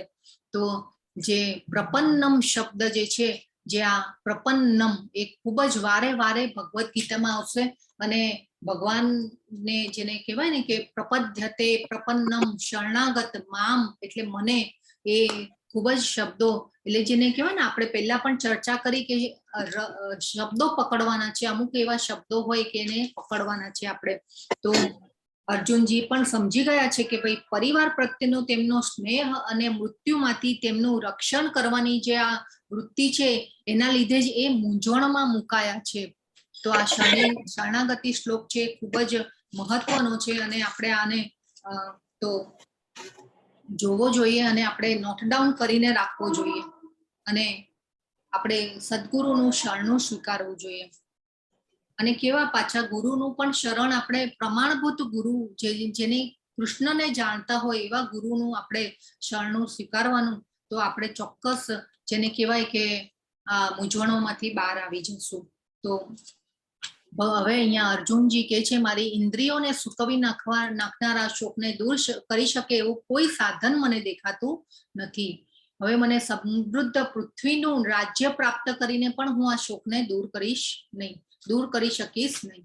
હવે આ જે અર્જુનજી જે છે ખૂબ જ મૂંઝવણમાં આવ્યા છે અને જેને કહેવાય કે કોઈ આરો નથી રહ્યો અને ભગવાનનું શરણું સ્વીકાર્યું છે. હે ગોવિંદ હું લડીશ નહીં. તો ગોવિંદ ભગવાનને સંબોધન કર્યું છે. હરે કૃષ્ણ. ગોવિંદ કેમ કીધા છે ભગવાનને? હરે કૃષ્ણ. ગોવિંદ કેમ કીધા છે? યસ અજય પ્રભુ. કેમ કે ગૌ અને ઇન્દ્રિયોને આનંદ આપનાર છે. યસ, ગાયો અને ઇન્દ્રિયોને આનંદ આપનાર. ખૂબ સરસ. હવે અહીંયા ભગવાનને કહે છે હે ભરતવંશી ધૃતરાષ્ટ્ર, તે વખતે બંને સૈન્યોની વચ્ચે, હવે સંજયજી આ શ્લોક બોલે છે કે બંને સૈન્યોની વચ્ચે ભગવાન કૃષ્ણને શોકગ્રસ્ત અર્જુનને સ્મિતપૂર્વક આ વચનો કયા. તો અહીંયા ભગવાને સ્મિતપૂર્વક કીધું છે. તો ભગવાન અને અર્જુન જે છે એ બે ગાઢ મિત્રો છે અને ગાઢ મિત્રો હોવાને લીધે બંને સમકક્ષ મિત્રો છે. એટલે જેને કહેવાય ને કે એક લેવલના મિત્રો છે. અને અહીંયા જેને કહેવાય કે અર્જુનજીએ જેને કહેવાય કે સ્વેચ્છાએ ભગવાનનું જેને કહેવાય કે શરણું સ્વીકારી લીધું છે અને શિષ્યત્વ સ્વીકારી લીધું છે. એટલે અહીંયા ભગવાન જે છે થોડા હસી રહ્યા છે, એમને હસવું આવે છે અને સ્મિતપૂર્વક આપણે જેને કહેવાય કે આપણે મિત્રોમાં આપણે કેવું કે હસી મજાક મસ્તી બધું ચાલતું જ રહે. મિત્રોમાં જ આપણે એ વસ્તુ કરી શકીએ. આપણાથી કોઈ વડીલ હોય કે આપણાથી કોઈ નાના હોય તો એમની સામે આપણે આ રીતે રમૂજ ને બધું જરા થોડુંક એક લિમિટેશન આવી જાય. પણ આપણે મિત્રોની વચ્ચે આપણે જેને કહેવાય કે હસી મજાક ને મસ્તી ચાલતી રહેતી હોય. તો આ રીતે પણ ભગવાન અહીંયા જે છે એ થોડા હસી રહ્યા છે. એટલે સંજયજી જે છે ધૃતરાષ્ટ્રને કહે છે અને એ પાછું સંબોધન કેવું કરે છે? ભરતવંશી ધૃતરાષ્ટ્ર. એટલે એ ધૃતરાષ્ટ્રને પણ આમ જરા ખુશી થાય કે હજી પણ હું રાજા છું. અને આ રીતે પણ એમને ખબર નથી કે એમને એમના પુત્રોને ની જેને કહેવાય કે કપટ નીતિને પ્રોત્સાહન આપેલું અને એના લીધે આ બધો જે મહાવિનાશ સર્જાયો છે.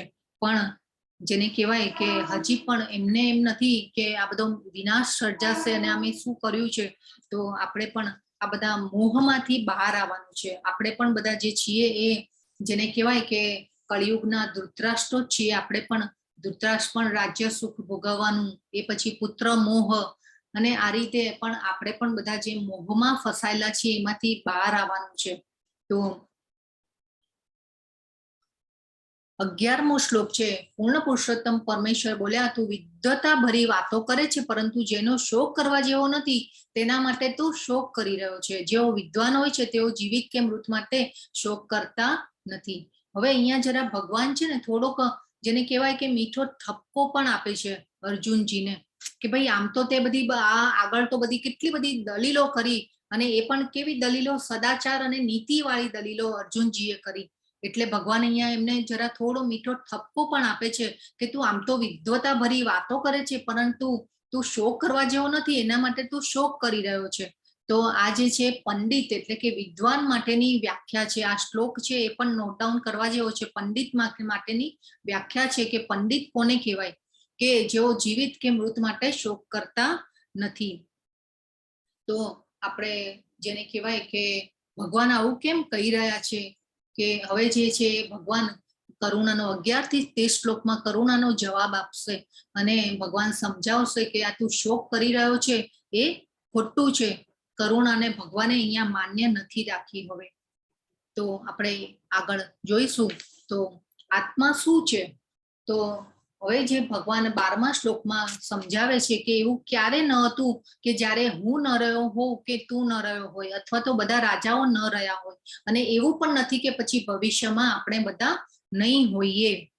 તો આત્મા જે છે શું છે, કે જો હવે અહીંયા આ શ્લોક દ્વારા છે ને ભગવાન એમનું પોતાનું પણ સમર્થન કરે છે કે એ વ્યક્તિ રૂપે હાજર છે. ભગવાન શું કે છે કે જ્યારે હું ન રહ્યો હોઉં કે તું ન રહ્યો હોય. હવે આ શબ્દ ઉપરથી આપણે પકડવાનું છે કે અહીંયા પણ ભગવાન એમનું પોતાનું પણ સમર્થન કરે છે કે વ્યક્તિ રૂપે હાજર છે. અને આત્મા શું છે? તો આત્મા જે છે એ જેને કહેવાય ને કે દિવ્ય કણ છે, જે ભગવાનની બ્રહ્મ જ્યોતિ છે. આપણે જેને કહેવાય ને કે હવે આગ હોય અને આગમાંથી કેવા તણખલાઓ નીકળતા હોય, તો જે આગ જે છે એમાંથી નીકળતા તણખલાઓ, પણ તણખલાની જે ઉષ્ણતા જે છે એ આગ જેવી ન હોય. એ પછી જેને કહેવાય કે સોનું હોય, પણ હવે સોનાના જે રજકણો હોય એ પણ સોનું જ કહેવાય. પણ જેને કહેવાય કે સોનું જે હોય એની જેને કહેવાય કે સોનાનું જે આપણે ઈંટ હોય કે સોનાનું બિસ્કિટ હોય, તો એ આખું ભેગું થયેલું હોય, અને સોનાના રજકણો હોય એ છૂટા પડેલા હોય, પણ એને પણ આખરે તો સોનું જ કહેવાય. તો આ રીતે આપણે જેમ કહેવાય કે આગના જે તણખલાઓ છે એની ઉષ્ણતા આગ જેવી ન હોય, તો આપણે પણ આ તણખલાઓ છીએ અને આપણે ભગવાનના અંશ છીએ. તો આ રીતે આત્મા જે છે એ દિવ્ય કણ છે, અને ભગવાન અર્જુનને પણ અહીંયા સમજાવી રહ્યા છે કે જે પણ આ જે યુદ્ધમાં ભેગા થયેલા તારા દાદા, જે કાકા, ભાઈ, ભાંડુઓ બધા જે છે એ વ્યક્તિગત આત્માઓ છે, એવું ભગવાન આ બધા શ્લોકો દ્વારા સમજાવી રહ્યા છે. અને તેઓ પહેલા પણ વ્યક્તિ રૂપે હતા, અત્યારે પણ છે, અને પછી પણ રહેવાના છે. તો આપણે આ શોક કરવાનું ભગવાને કીધું કે તું શોક જે કરી રહ્યો છે એનું કોઈ કારણ નથી. કે અને આ ઘણીવાર છે ને આપણને કરુણા જે છે એ ખૂબ જેને કહેવાય ને કે સારી લાગે. આમ આપણને કરુણા ખૂબ, જેને આપણે કઈ કોઈને દુખી જોઈએ કે કોઈ એવો જેવી ઘટના થઈ ગઈ હોય તો આપણને એમ થાય કે કરુણા આવે. તો આપણે કરુણા જ્યારે છે એ આપણે જાણતા નથી કે કરુણાનો જે ઉપયોગ ક્યાં થવો જોઈએ. તો અહીંયા જો ભગવાને ધર્મનું પતન થઈ રહ્યું છે, અને આ આતતાઈઓને સબક શીખવાડવાનો હતો. કૌરવોને આતતાઈઓ કીધા છે ભગવાને, અને જેને કહેવાય ને પાંડવો માટે કેટલા પેંતરા રચ્યા મારવા માટે થઈને. તો એટલે આ બધા કૌરવો આતતાઈઓને સબક શીખવાડવાનો હતો, એટલા માટે ભગવાને અહીંયા કરુણાને માન્ય નથી રાખી, અને આ આત્માનું જ્ઞાન આપ્યું છે ભગવાને. તો કરુણા આપણને ઘણીવાર સારી લાગે. તો આ જે કરુણા, હવે એમ થાય કે ભાઈ નરેન્દ્ર મોદી આપણે જે પાકિસ્તાન ઉપર જેને કહેવાય કે સર્જિકલ સ્ટ્રાઇક ન કરી હોત, તો હજી પણ આપણા ભારત ઉપર આતંકવાદી હુમલાઓને બધું જેને કહેવાય ને કે બધું ચાલતું જ હોત. તો આ રીતે ઘણી અમુક જગ્યાએ હિંસા જરૂરી છે.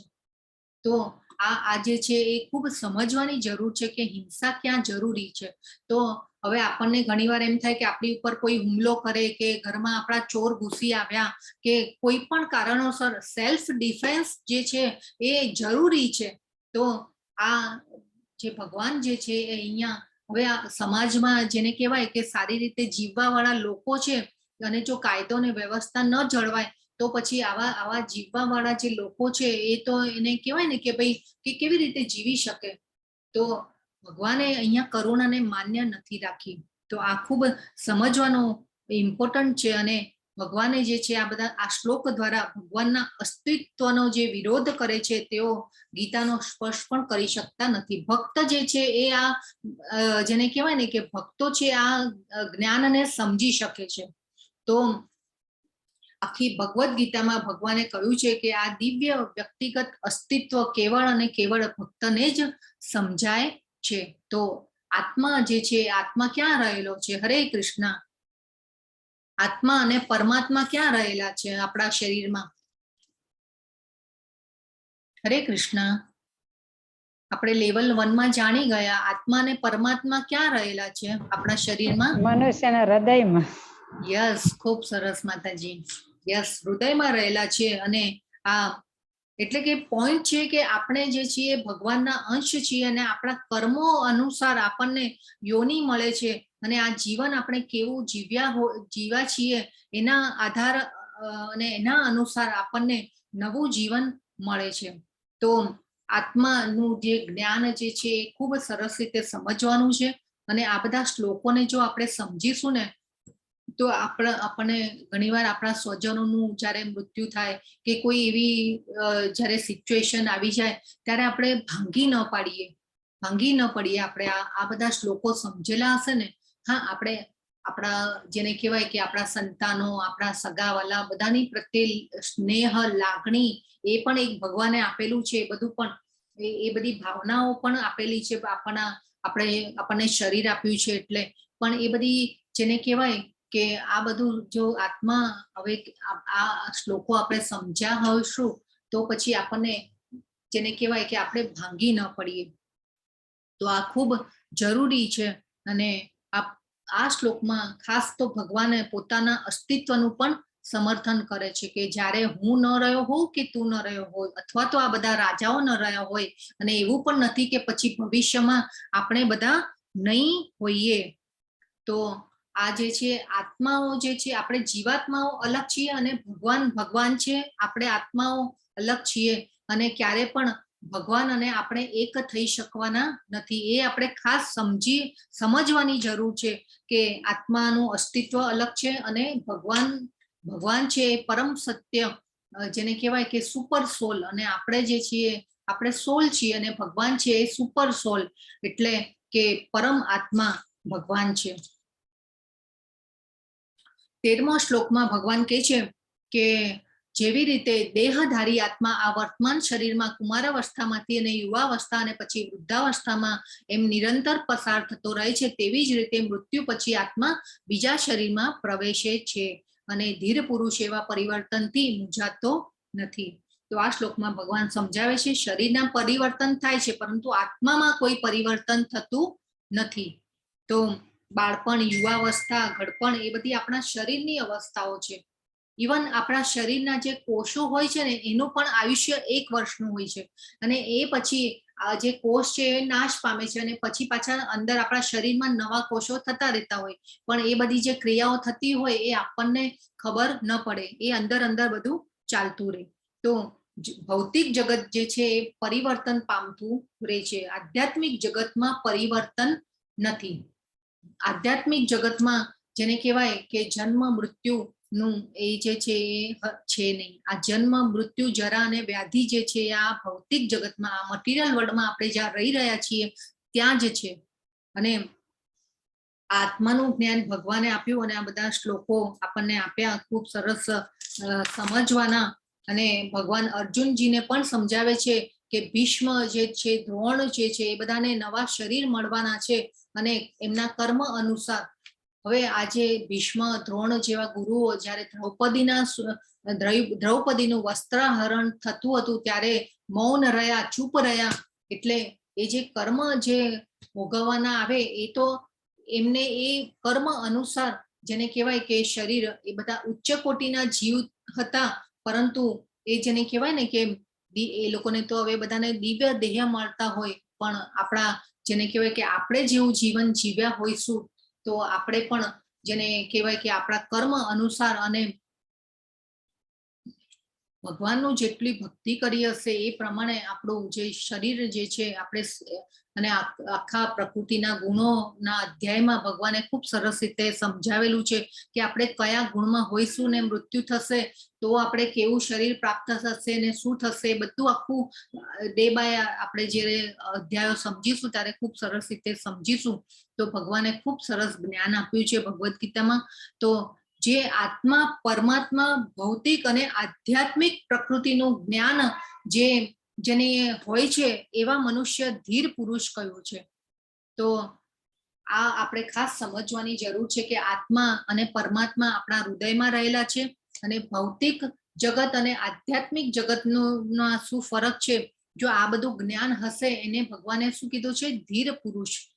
ધીર પુરુષ જે છે એ પરિવર્તનથી મૂંઝાતો નથી. તો આપણે પણ જો આ બધું જ્ઞાન આપણે લઈશું ભગવદ્ ગીતાનું, તો આપણે પણ કોઈ પણ પરિસ્થિતિમાં વિચલિત નહીં થઈએ, વ્યાકુળ નહીં થઈએ, પણ આપણે જેને કહેવાય કે આત્મા હંમેશા વ્યક્તિગત આત્મા તરીકે રહે છે. ભગવાનની સમકક્ષ આપણે થઈ શકતા નથી.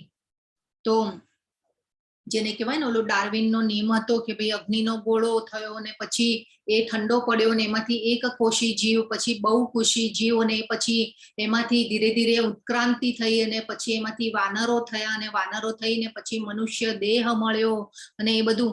પણ જો ભગવાને આ બધા શ્લોકો દ્વારા આપણને સમજાવી દીધું છે કે જન્મ અને મૃત્યુ નિશ્ચિત છે, અને મૃત્યુ થાય પછી જન્મ નિશ્ચિત છે, જન્મ પછી મૃત્યુ નિશ્ચિત છે, તો આ બધું ભગવાને શ્લોકો દ્વારા આપણને સમજાવી દીધું છે અહીંયા ખૂબ સરસ રીતે. તો આ સમજવાની ખૂબ જરૂર છે. તો ભગવાન અહીંયા કહે છે કે હે કુંતી પુત્ર, સુખ તથા દુઃખનું ક્ષણિક આવવું અને કાળાંતરે તેમનું અદ્રશ્ય થવું શિયાળા તથા ઉનાળાની ઋતુઓના આવવા તથા જવા સમાન છે. હે ભરતવંશી, તેઓ ઇન્દ્રિય અનુભૂતિમાંથી જન્મે છે અને મનુષ્ય તેમને અસ્વસ્થ થયા વિના સહન કરતા અવશ્ય શીખવું જોઈએ. તો આ શ્લોકમાં ભગવાન કહે છે કે જે સુખ અને દુઃખ આવે છે આપણા જીવનમાં એ બધા આપણા કર્મના અનુસાર આવતા હોય છે.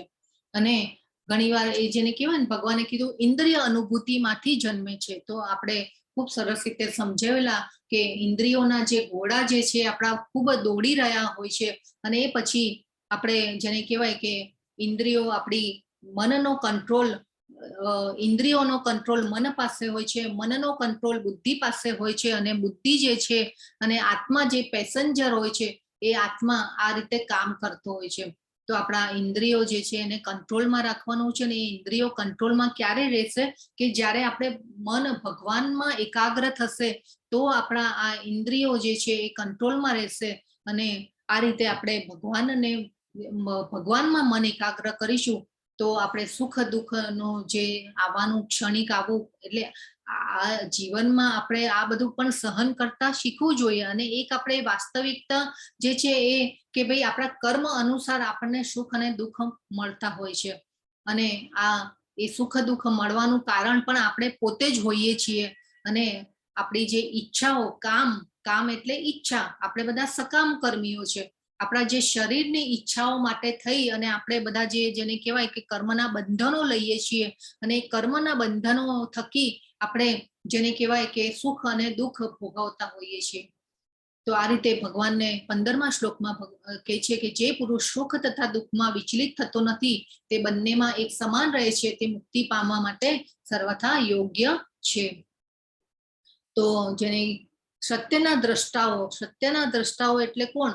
તો જે આચાર્યો જે છે કે જે મોટા મોટા સંતો થઈ ગયા કે જેને ભગવાનનો સાક્ષાત્કાર કરેલો છે, તો એ બધા એવા સત્યના જે દ્રષ્ટાઓ છે એવા નિષ્કર્ષ પર આવ્યા છે કે અસત એટલે કે ભૌતિક શરીર, આપણે જે મટીરિયલ વર્લ્ડ, આપણું જે શરીર છે ભૌતિક શરીર કહેવાય, પંચ મહાભૂતોમાંથી બનેલું છે, અને એનું કોઈ સ્થાયિત્વ નથી. તો ભૌતિક શરીર પણ પરિવર્તન પામતું, આ ભૌતિક જગતમાં જે પણ છે, પ્રકૃતિ છે કે આપણું શરીર છે કે જે પણ છે એ પરિવર્તનશીલ છે. તો આ જે સમજવાની જરૂર છે કે એ પરિવર્તન પામતું, આધ્યાત્મિક જગતમાં જેને કહેવાય કે પરિવર્તન નથી. આધ્યાત્મિક જગત પ્રલયના સમયે પણ એ વિનાશ થતું નથી. તો આ રીતે આપણે સમજવાનું છે કે આ સુખ અને દુઃખ, તો જે ભક્ત હોય છે એ ભક્ત વિચારે છે કે જો સુખ આવે તો ભક્ત એમ વિચારે કે ભાઈ મને આ ભગવાને અનુકૂળતા કરી આપી છે કે હું ભક્તિ કરી શકું, ભગવાનની માં મન લગાવી શકું, આર્થિક જરૂરિયાત માટે મહેનત ન કરવી પડે વધારે, અને એ પ્રમાણે સુખ આવે તો ભક્ત એ રીતે વિચારતો હોય. એટલે ભક્તિ આપણને જો જ્યારે પણ સુખ આપે ને ભગવાન, ત્યારે આપણે વિચારવાનું કે આપણે ભક્તિ ભગવાનની વધારે કરવાની છે. તો એ પછી આગળ શ્લોકોમાં સમજાવશે કે આપણને કેવા આપણી ભક્તિ અધૂરી રહી તો આપણને કેવા કુળમાં જન્મ મળે છે, એ પણ ભગવાન આગળ શ્લોકોમાં સમજાવે છે આપણને. પછી એ દુઃખ, તો ભક્ત હોય એ જો દુઃખ આવે તો પણ ભક્ત વિચારે કે આ જેને કહેવાય કે સુડીનો ઘા સોયથી તળ્યો છે, અને હું આ દુઃખમાં, મને થોડુંક જ દુઃખ મળ્યું છે અને એ દુઃખમાં હું ભગવાનને યાદ કરી શકું એટલા માટે દુઃખ આવ્યું છે. અને એકચ્યુઅલી જેને કહેવાય કે આ કર્મ અનુસાર આપણે સુખ દુઃખ ભોગવતા હોઈએ છીએ. તો એ વિચાર જરૂરથી કરવાનો કે સુખ આવે તો આપણે ભગવાનની ભક્તિ વધારે કરવાની છે, એ ખાસ આપણે જોવાનું. તો હવે જે છે ચેતમાં આત્માનું લક્ષણ, જે સમગ્ર શરીરમાં વ્યાપ્ત છે તેને જ તું અવિનાશી જાણ. અને ભગવાને અહીંયા કીધું નાશ કરવા કોઈ જ સમર્થ નથી, આત્માનો નાશ કરવા કોઈ જ સમર્થ નથી. હવે ભગવાન જે છે આત્માના ગુણધર્મોના લક્ષણો, ગુણધર્મો બતાવી રહ્યા છે. તો હવે ભગવાન કહે છે કે જે સમગ્ર શરીરમાં, હવે આપણે આત્માને, જો આત્માનું અસ્તિત્વને જાણવું હોય તો આપણે કેવી રીતે જાણી શકીએ કે ભાઈ મૃત્યુ સમયે જેવો આત્મા નીકળી જાય અને શરીર કેવું કડક થવા લાગે, ડીકમ્પોઝિશન ચાલુ થઈ જાય, અને જે કેવું કે ભાઈ 2 કલાકમાં તો કાળો કાળો કાળો થઈ જતું હોય છે. તો આપણા શરીરના કાર્યો કેવી રીતે ચાલે છે? તો આ આત્મા દ્વારા જે ચેતના છે, પ્રાણ શક્તિ છે, એ આત્મા દ્વારા કાર્ય કરતી હોય છે. અને સુખ દુઃખનો અનુભવ પણ આ ચેતના દ્વારા જ થતો હોય છે. હવે આપણે સિમ્પલ એક એક્ઝામ્પલ લઈએ કે જો હવે સપોઝ તમને કંઈ થયું, તમારા શરીરમાં તમને તાવ આવ્યો કે માથું દુખ્યું કે તમને કંઈ પ્રોબ્લેમ થયો, તો એ તમને જ ખબર પડે. હવે સામેવાળા વ્યક્તિને ન ખબર પડે કે તમને શું થઈ રહ્યું છે. તો એવી રીતે જેને કહેવાય કે પ્રત્યેક આત્મા અને પ્રત્યેક શરીરની ચેતના જે હોય છે એ અલગ અલગ હોય છે. તો આ રીતે આ દિવ્ય સ્ફુલ્લિંગ જે કણ, જેને કહેવાય કે આત્મા જે છે એ દિવ્ય કણ હોય છે. એનું આપણે જેને કહેવાય ને કદ પણ જોયેલું. તો આપણું કદ કેટલું છે બોલો? હરે કૃષ્ણ. આપણું કદ કેટલું છે પૂજન પ્રભુ? હરે કૃષ્ણ. યસ વાડના યસ આત્માનું ખૂબ સરસ. તો આપણને એમ થાય કે ભાઈ આપણું કદ 5.5 ફૂટ, મને એમ થાય કે હું 5.5-6 ફૂટની સ્ત્રી છું, પણ મારું જે કદ જે છે એ આપણે એક વાળ લઈ લઈએ અને એ વાળની જે ટોપ હોય અને એનો 10,000મો ભાગ કરીએ ત્યારે એ આત્માનું કદ જે છે એટલું છે.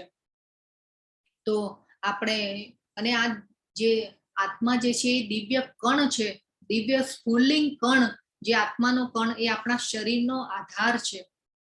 તો આ રીતે જેવી રીતે જેમ આપણે માથું દુખતું હોય કે તાવ આવે તો આપણે દવા લઈએ, ઓલું પેરાસિટામોલ લઈએ, તો પછી આપણે કેવું કે આખા શરીરમાં ફેલાય અને પછી આપણને એનો સારો અનુભવ થાય. એવી રીતે આ જે ચેતના જે છે એ જેને કહેવાય કે આખા શરીરમાં પ્રસરેલી હોય છે.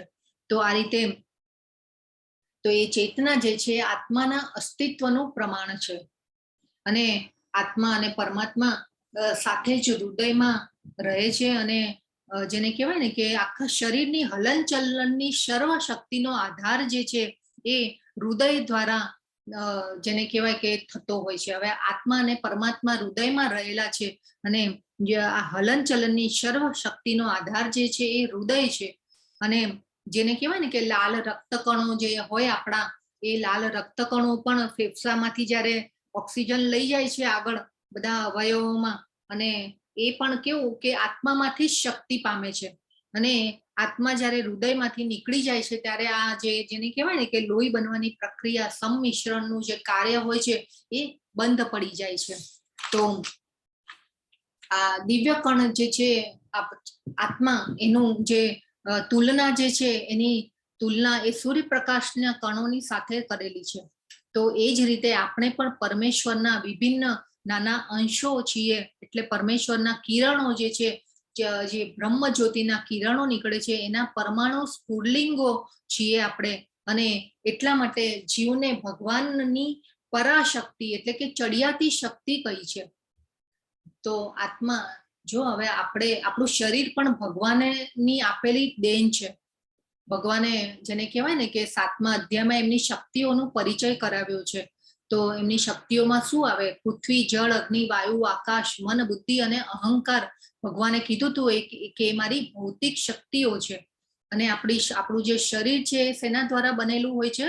પંચ મહાભૂતો દ્વારા બનેલું હોય છે. તો એ શરીર, આપણું શરીર જે છે એ પણ ભગવાનની આપેલી દેન જ છે, ભગવાનની શક્તિઓમાંથી બનેલું છે. ભૌતિક જગતની શક્તિઓ છે, ભગવાને એક શ્લોકમાં કીધેલું છે આગળ 7મા શ્લોકમાં. તો આ રીતે આપણે સમજવાનું કે આપણે જે છીએ મનુષ્યો એ ભગવાનની શક્તિ છે, અને શરીર જે છે આપણું આપેલું ભગવાનની કૃપા દ્વારા આપણને મળે છે.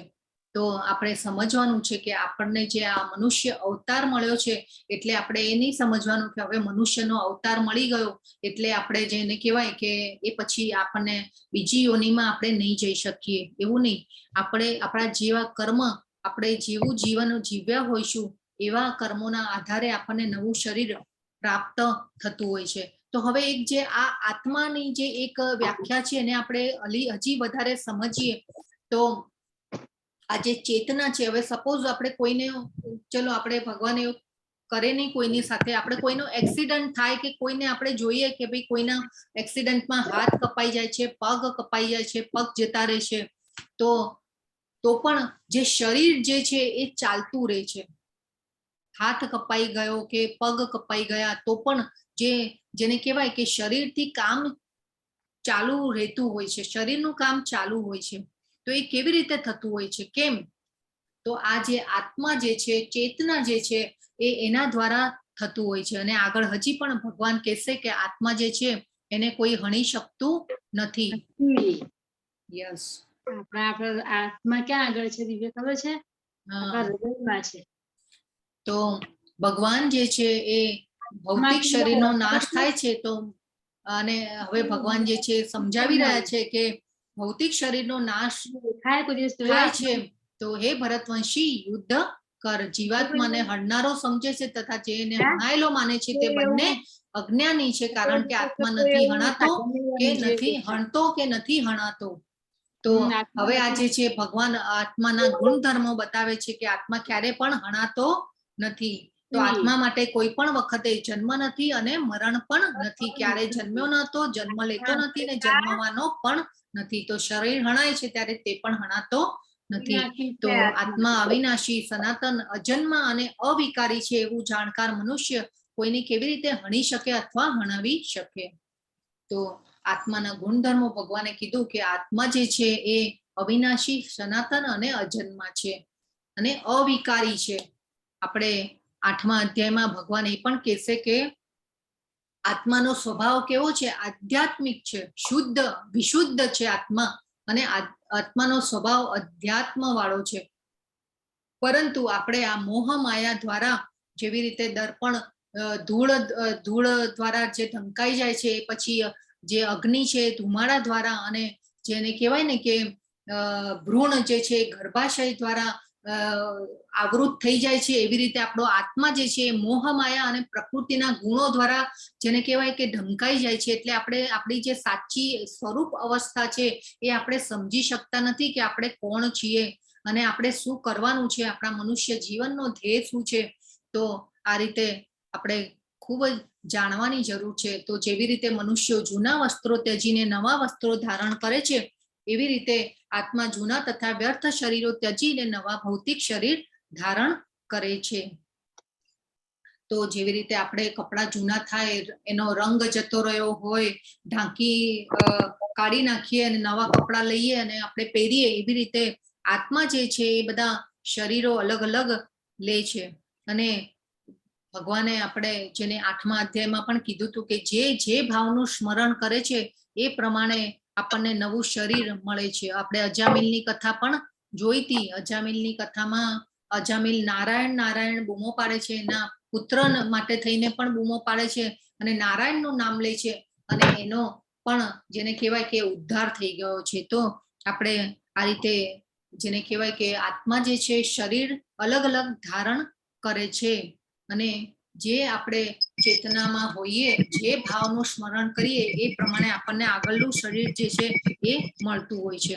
તો આપણે લેવલ 1માં આપણે એ પણ જોયેલું કે 2 પક્ષી, ઝાડ ઉપર 2 પક્ષીઓ હતા અને 2 પક્ષીઓમાં એક પક્ષી જે છે એ ફળ ખાઈ રહ્યું હતું અને બીજું પક્ષી જે છે એ ફળ ખાઈ રહેલા પક્ષીને જોઈ રહ્યા હતા. તો એ જે જોઈ રહ્યું હતું પક્ષી, એ કોણ? પરમાત્મા. અને જે ફળ ખાય છે એ આપણે આત્મા, એટલે કે આપણે મનુષ્ય. તો ભગવાન જે છે એ પરમિશન આપે છે અને સાક્ષી રૂપે પણ હોય છે. તો પણ આ જે પરમિશન આપે છે ભગવાન, જે સ્વતંત્રતા આપે છે, એનો આપણે દુરુપયોગ કરીએ છીએ, એટલા માટે આપણે દુઃખી થઈએ છીએ. તો ભગવાને આપણને ખૂબ સરસ 15મા અધ્યાયમાં પણ કહેશે, મમૈવાંશો જીવ લોકે જીવભૂત સનાતન મન શસ્તાન ઇન્દ્રિયાણી પ્રકૃતિ સ્થાને કરશતી. એટલે કે પ્રત્યેક જીવ મારો અંશ છે અને જીવભૂત સનાતન, એટલે કે જે જીવ જે છે, આત્મા જે છે એ સનાતન છે, અને પરંતુ ભૌતિક શરીર રૂપી વૃક્ષમાં 6 ઇન્દ્રિયો દ્વારા સંઘર્ષ એટલે કે કર્ષતી કરી રહ્યો છે. તો ભગવાન અર્જુનને કહે છે કે શોક કરવાનું કારણ નથી. આપણે ભરત રાજાની કથા પણ જોઈ હતી. આસક્તિ હરણમાં થતી એટલે બીજો જન્મ હરણનો થયો. તો બીજો જન્મનો જે આધાર છે એ આપણા આ જીવન ઉપર હોય છે. તો આપણે જેમ જેમ મહામંત્રનો જાપ કરતા રહીશું, ભગવાનમાં મનને એકાગ્ર કરીશું, ભગવાનને ભોગ જે કહેવાય કે ભગવાનને ભોગ ધરાવી અને એ પ્રસાદનું આપણે ભોજન લઈશું, પ્રસાદને ગ્રહણ કરીશું, તેમ તેમ આપણી ચેતના જે છે એ શુદ્ધ થતી જશે અને આપણે આપણો જે ભગવાન સાથેનો સંબંધ જે છે એ ગાઢ થતો જશે. અને તો ત્યારે આપણને મૃત્યુ સમયે ભગવાન યાદ આવશે. અને ભગવાને આગળ 8મા અધ્યાયમાં આપણને કીધું છું કે મૃત્યુ સમયે જો મારા ભાવનું સ્મરણ કરશે, મારા નામનું સ્મરણ કરશે, તો એ તત્કાલ મારા સનાતન ધામને પામશે. એવી ભગવાને શ્યોરિટી આપી છે આપણને ભગવદ્ ગીતામાં 8મા અધ્યાયમાં. તો આપણે જરૂરથી ભગવાનમાં મન એકાગ્ર કરવું જોઈએ. ભગવાન એટલે અકર્મ. આપણે હજી 3જા અધ્યાયમાં આપણે કર્મના પ્રકારો જોયા હતા. તો આપણે અકર્મ કરવા જોઈએ. ભગવાન માટે, ભગવાનની પ્રસન્નતા અર્થે કર્મ કરવા જોઈએ. તો આ આત્માનું જે ગુણાતીત જ્ઞાન છે 11 થી 30 શ્લોકમાં ભગવાને જેને કહેવાય કે આત્માનું જ્ઞાન આપ્યું છે, અને ભગવાને આપણને સમજાવ્યું છે કે ખૂબ સરસ રીતે ભગવાને સમજાવ્યું છે કે કરુણા છે એ વ્યાજબી નથી. કરુણાનો જવાબ ભગવાને આત્માનું જ્ઞાન આપી અને કર્યો છે. તો ક્યારે કરુણા આપણે કરવી જોઈએ, ન કરવી જોઈએ, એ આપણે જેને કહેવાય કે આપણા એવા કોઈ એક્સપિરિયન્સ થયા હોય ત્યારે આપણે સમજી શકીએ કે કરુણા ક્યાં વ્યાજબી છે, એ આપણે જોવાની જરૂર છે. તો આપણે હંમેશા યાદ રાખવું જોઈએ કે શરીર એક વસ્ત્ર સમાન છે અને વસ્ત્રનું પરિવર્તન થાય એનો શોક આપણે કરવો જોઈએ નહીં. તો ભૌતિક શરીર છે એનું ખાસ મહત્વ નથી. મહત્વ કોનું છે? આત્માનું. અને આત્માને આપણે પોષણ આપવાનું છે. તો આ સાથે આજે આપણે અહીંયા અધ્યાય જે છે એને વિરામ આપીએ. આજે પાછા બીજા જે શ્લોકો છે આપણે આવતીકાલે સમજીશું. અને આપણે એક માળા કરીએ રોજ આપણા ક્લાસમાં. તો આપણે બધા માળા કરશું. આજે આજથી શરૂઆત કરીએ માળાની. હરે કૃષ્ણ. બધાની પાસે માળા છે ને? હરે કૃષ્ણ. હરે કૃષ્ણ માતાજી. હરે કૃષ્ણ. યસ, માળા છે બધાની પાસે? તો આપણે માળા કરીએ. હા માતાજી. હરે જી, કૃષ્ણ. માતાજી છે.